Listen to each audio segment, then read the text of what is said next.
आज मेरे पास कक्षा 10वीं के 10 से 15 बच्चों का कॉल आया। उनका यही कहना था कि आपने जो हिंदी का अपलोड किया है अभ्यास प्रश्न पत्र, दोनों सेट को हमने अच्छे से पढ़ लिया। सारे क्वेश्चंस हमें कंठस्थ याद हो गए हैं।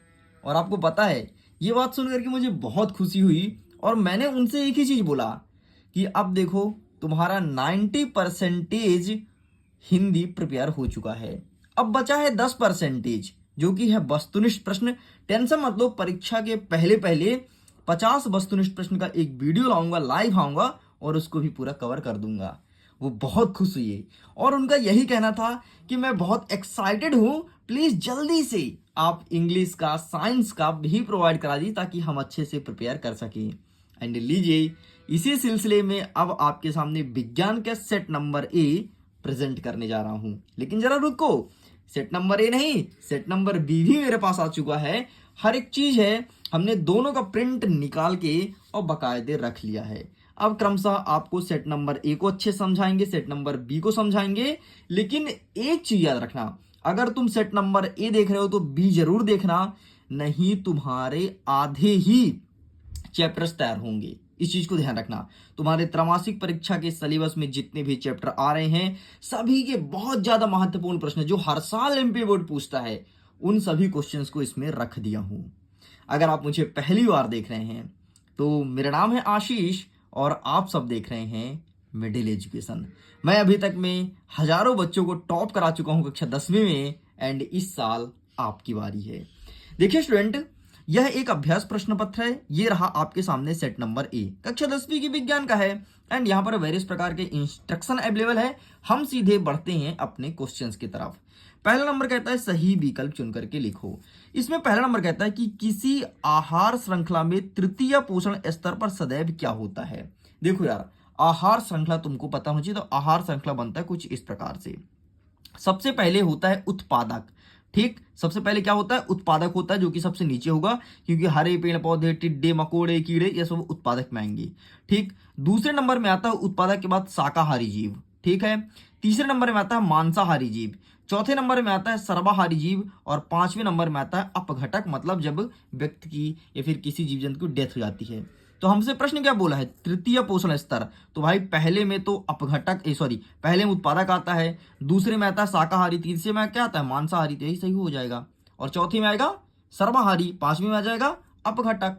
ओके, नेक्स्ट कहता है परितंत्र में 10% ऊर्जा उपलब्ध होती है, एक पोषण स्तर से दूसरे पोषण स्तर में स्थानांतरण होती है निम्न रूप में, इसे क्या कहते हैं? तो भाई साहब, इसे कहते हैं रासायनिक ऊर्जा। देखो ये कैसे काम करता है। सपोज करो ये सूर्य भगवान है। कौन है? ये सूर्य भगवान है। और सूर्य भगवान से ये नीचे पेड़ पौधे हैं। अगर सूर्य भगवान 100% ऊर्जा रिलीज करते हैं तो पेड़ पौधे तक 10% ही आता है। मेरे कहने का मतलब ये है कि आज जिन्हें तुम कहते हो ना कि सूर्य भगवान बहुत गर्म है, आपको पता है ये इसका 10 गुना ज्यादा गर्म है। केवल आपको 10% ही इनकी गर्मी का पता चलता है। 90% तो कहीं बादल दबा दिया, तो कहीं कहीं लॉस हो गया, कहीं लॉस हो गया। अगर 100% तुम्हारे पास इनकी गर्मी आ जाए ना, तुम जल के राख हो जाओगे, राख, बचोगे नहीं।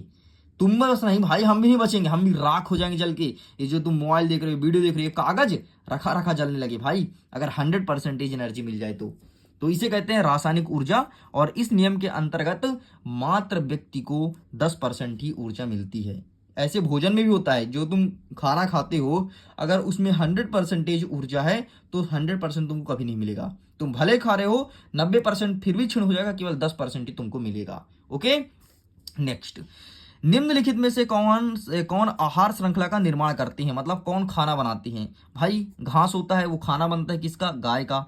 गेहूं इंसान का। आम को खाते हैं कौन? इंसान। घास को खाती है बकरी। बकरी को कौन खाता है भाई? बकरी को तो इंसान वैसे खा लेता है, लेकिन इंसान कौन खाता है? कोई नहीं खाता ना, इसलिए गलत हो गया। नेक्स्ट कहता है बकरी को तो खा लेता है, चलो ठीक है, बकरी को मान गए। गाय को कोई खाता है क्या? अब बोलोगे हाँ गाय को खाता है, तो हाथी को तो कोई नहीं खाता, ये भी गलत हो गया। नेक्स्ट आपका घास, मछली, बकरी। अब बोलोगे सर तीनों खा लेते हैं, लेकिन आहार श्रृंखला का सही क्रम है ये, जो हमें नेचुरली मिलता है, किसी का मांस ना खाएं, जो हमें प्रकृति बनाता है, तो प्रकृति तीनों चीजों को बनाता है, इसलिए इसका सही उत्तर ये होगा। नेक्स्ट कहता है एक परितंत्र में मानव है, मनुष्य क्या है? मनुष्य राक्षस है, राक्षस, तो इसे सर्वाहारी कहेंगे, क्योंकि वो हरे पेड़ पौधे भी खाता है, मांस भी खाता है ना। हो सकता है इनमें से अगर कोई स्टूडेंट वीडियो देख रहा है तो मांस खाता होगा, इसलिए तुम्हारे कारण हम सर्वाहारी में आ रहे हैं। भाई मैं तो मांस नहीं खाता, ठीक है, मैं शुद्ध शाकाहारी हूँ। 5वां नंबर कह रहा है कि सामान्य दृष्टि के वयस्क के लिए स्पष्ट दर्शन की अल्पतम दूरी क्या होनी चाहिए। मतलब स्पष्ट दर्शन मतलब व्यक्ति को स्पष्ट कितनी दूरी पर दिखाई देनी चाहिए, तो 25 सेंटीमीटर। और आपको हमेशा किताब वगैरह जब भी पढ़ना चाहिए तो 25 सेंटीमीटर का डिफरेंस होना चाहिए किताब और मनुष्य के आंखों के बीच में, इस चीज को ध्यान रखना। दूरदृष्टि दोष के लिए उपयुक्त लेंस कौन सा है, तो भाई उत्तल लेंस है। अब देखा, इसका ट्रिक बताता हूं, ठीक है। निकट दृष्टि दोष के लिए अवतल लेंस होता है। जब तुम आ ई उ पढ़ते हो तो सबसे पास क्या आता है, सबसे पास अवतल आता है ना, तो अवतल होता है आ निकट के लिए। भाई पहले आता है आ, फिर ऊ कब आता है, दूर आता है, तो दूर दृष्टि दोष के लिए। बस इतना ध्यान रखो, कितना अच्छा ट्रिक है। आ पहले आता है तो निकट के लिए, और ऊ मतलब उत्तल लेंस, तो उत्तल दूरदृष्टि दोष के लिए। हमारे परीक्षा में क्या पूछा है, दूरदृष्टि दोष। चलिए आगे बढ़ते हैं। नेक्स्ट दूसरा नंबर, खाली स्थान भरिए। प्रिज्म द्वारा डैश डैश रंग के प्रकाश किरण का विचलन सबसे अधिक होता है, तो बैगनी रंग का विचलन सबसे अधिक होता है, ठीक है, तो यहाँ पर बैगनी लिखना। अच्छा, सबसे कम किसका होता है, तो लाल रंग का होता है, ये भी ध्यान रखना। आकाश का नीला रंग क्यों दिखाई देता है, तो प्रकाश का प्रकीर्णन। क्या है, प्रकाश का प्रकीर्णन। मैं लिख देता हूं प्रकाश का प्रकीर्णन, ठीक है। बाकी आपको पीडीएफ मिल जाएगा, लिंक डिस्क्रिप्शन बॉक्स में दे दिया गया है, पीडीएफ को जाइए जा करके डाउनलोड कर लीजिए। इतना ही नहीं, टेलीग्राम पर जरूर जुड़ना, टेलीग्राम पर आपको अपडेट दिया जाता है एक एक चीज का। चलिए आगे कहता है तीसरा नंबर, श्वेत प्रकाश का रंगों में विभक्त होना क्या कहलाता है, तो इसे कहते हैं वर्ण विक्षेपण। क्या कहते हैं, वर्ण विक्षेपण, विक्षेपण। नेक्स्ट क्या कहता है, डैश डैश लेंस एवं डैश डैश दर्पण में प्रतिबिंब सदैव छोटा और सीधा बनता है, तो यहां पर भरोगे अवतल, अवतल लेंस, और यहां पर भरोगे उत्तल, ठीक। अवतल और उत्तल दर्पण में प्रतिबिंब सदैव छोटा बनता है और सीधा। डैश डैश सॉरी नेक्स्ट 5वां नंबर, वस्तुओं को हम डैश डैश डैश की उपस्थिति में देख पाते हैं, तो वस्तुओं को हम प्रकाश की उपस्थिति में देख पाते हैं। जैसे अभी तुम वीडियो देख रहे हो ना, तो यहाँ पर लाइटें वाइटें लगी हुई हमारे स्टूडियो में, तभी जाकर के तुम वीडियो को अच्छे से देख पा रहे हो। नेक्स्ट कहता है 6वां नंबर, प्रकाश की ऊर्जा प्रकाश के स्रोत भोजन को बाहर से शरीर के अंदर ग्रहण करना क्या कहलाता है, तो इसे कहते हैं पोषण। तो यहां पर आप पोषण लिख दो, आपका काम खत्म। तीसरा नंबर कहता है सही जोड़ी बनाइए। आइए सही जोड़ी देख लेते हैं भाई क्या पूछा है। सही जोड़ी में कहता है प्रबल अम्ल, तो इसका मिला दो HCl, ये हो जाएगा पहले का। नेक्स्ट क्या कहता है धातु, तो धातु का आप मिला दो, ये विद्युत का सुचालक होता है, तो ये हो जाएगा दूसरे का।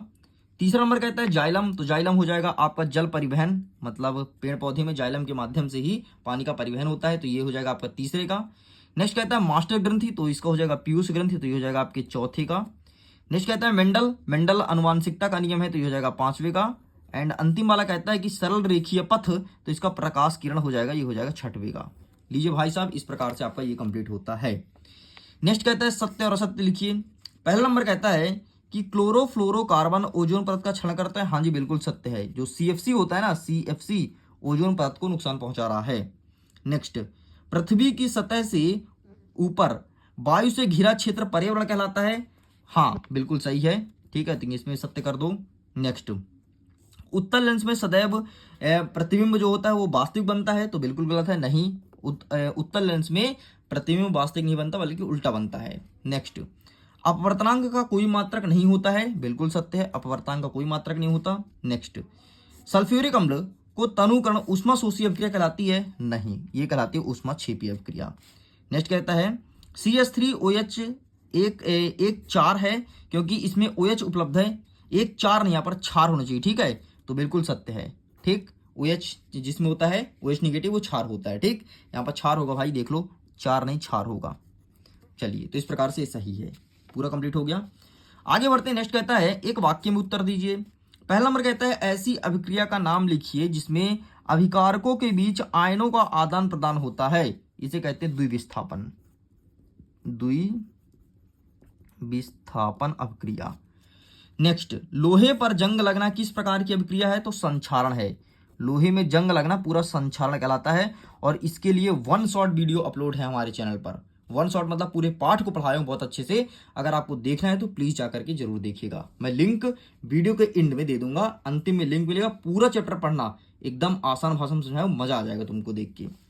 नेक्स्ट कहता है श्वेत प्रकाश की विक्षेपण में किस रंग के प्रकाश का न्यूनतम विचलन होता है, तो भाई लाल रंग का। अधिकतम किसका होता है? बैगनी रंग का। ये कहीं पर प्रश्न था इसका, ये देखो यहाँ पे था। और न्यूनतम किसका होता है? लाल रंग का। ठीक है। नेक्स्ट कहता है शुद्ध जल का पीएच मान कितना होता है? 7 होता है भाई, बच्चे को पता है। उस पदार्थ का नाम बताइए जो क्लोरीन से अभिक्रिया करके विरंजक चूर्ण देता है। अरे बुझा हुआ चूना। क्या लिखोगे? बुझा हुआ चूना। बुझा हुआ चूना। नेक्स्ट, वायु की उपस्थिति में होने वाले श्वसन को क्या कहते हैं? तो अवायवीय श्वसन। अवायवीय श्वसन। ठीक, अवायवीय श्वसन। बस इस प्रकार से कंप्लीट होता है। नेक्स्ट कहता है आपका 6वां नंबर, रासायनिक समीकरण से आप क्या समझते हैं? एग्जाम्पल देकर के समझाना है। तो आइए इसके लिए हम ले चलते हैं आपको अपने बुक में एंड यहां पर आंसर दिखाएंगे। क्या बोला? रासायनिक समीकरण ना, ये रहा आपके सामने। रासायनिक समीकरण अभिक्रिया को समीकरण के रूप में उसे अभिकारक तथा उत्पादों का प्रतीकात्मक निरूपण रासायनिक समीकरण कहलाता है। एंड ये रहा इसका एग्जाम्पल। ठीक, इतना लिखना है।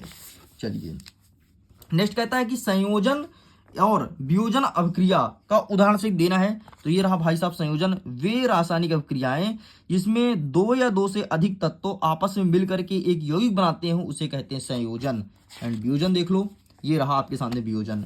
वे अभिक्रियाएं जिसमें एकल पदार्थ वियोजित होकर के 2 या 2 से अधिक पदार्थ देती है उसे कहते हैं वियोजन। ये रहा इसका उदाहरण। ठीक, इतना लिख करके चले आ रहा है। चलिए नेक्स्ट कहता है रेडॉक्स अभिक्रिया से आप क्या समझते हैं? तो ये भी देख लो रेडॉक्स, ये रहा, जिसमें ध्यान सुन लो, डेफिनेशन इसमें सही से नहीं लिखा है, मैं बता देता हूं। ऐसी अभिक्रिया जिसमें अपचयन और उपचयन साथ में हो। देखो, ऐसी अभिक्रिया जिसमें अपचयन और उपचयन साथ में होता है उसे कहते हैं रेडॉक्स अभिक्रिया।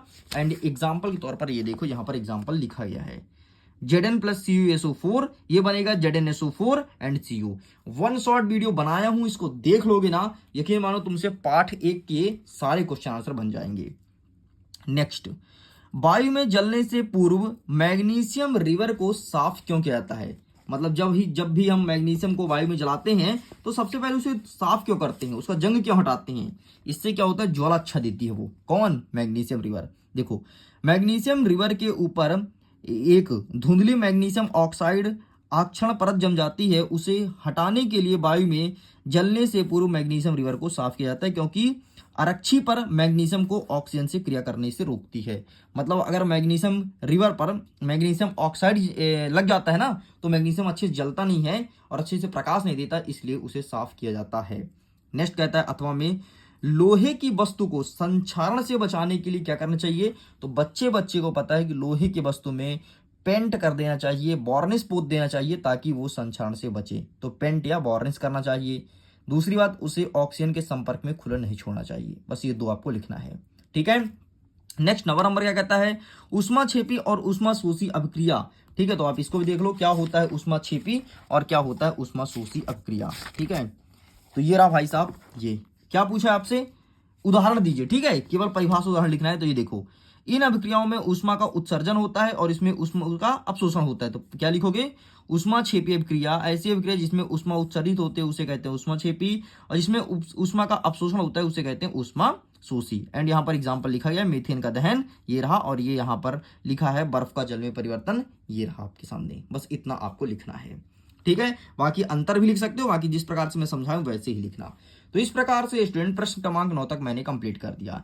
जल्दी मिलेंगे नेक्स्ट पार्ट की वीडियो में, जिसमें आगे 10 से लेकर के और आगे पूरे क्वेश्चंस को कवर करूंगा। बाकी इसके PDF को डाउनलोड कीजिए, लिंक डिस्क्रिप्शन बॉक्स में है। अपने दोस्तों के साथ शेयर कीजिए, क्योंकि मिडिल एजुकेशन जो कंटेंट प्रोवाइड कराता है ज्यादातर क्वेश्चन वहीं से देखने को मिलेगा, क्योंकि मैं पिछले 4 साल के पेपर का एनालिसिस आपके सामने प्रेजेंट कर रहा हूं।